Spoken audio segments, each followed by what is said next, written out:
অধিকারী তিনি দুটি কেন্দ্রেই দাঁড়ালেন। একদিকে তিনি নন্দীগ্রামেতে তিনি দাঁড়াচ্ছেনই, তার জেতা আসন, আর অন্যদিকে ভবানীপুর মমতা বন্দ্যোপাধ্যায় কেন্দ্র, সেখানেও প্রতিদ্বন্দ্বিতা করতে চলেছেন তিনি। এই নিয়ে তৃণমূল কংগ্রেস নেতা তথা বিধায়ক পার্থ ভৌমিক তিনি কি বলছেন চলুন শুনে নিই। ওই যে ভবানীপুরে দাঁড় করিয়েছে এর জন্য আমি বিজেপির রাজ্য সভাপতি শ্রমিক ভট্টাচার্যের কাছে কৃতজ্ঞ থাকব। কারণ শ্রমিক ভট্টাচার্যের আগেই একটা সভায় কোথায় বলছিলেন যে শুভেন্দুবাবু পুরনো কথা এত বেশি বলবেন না, লোডশেডিং করে জোর করে খালি বলতো আমি মমতাকে হারিয়েছি।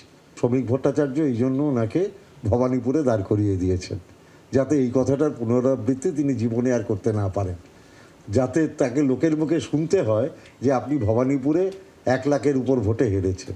এই ব্যবস্থাটা শ্রমিক ভট্টাচার্য করে দিয়েছেন বলে ওনার কাছে আমি কৃতজ্ঞ থাকব।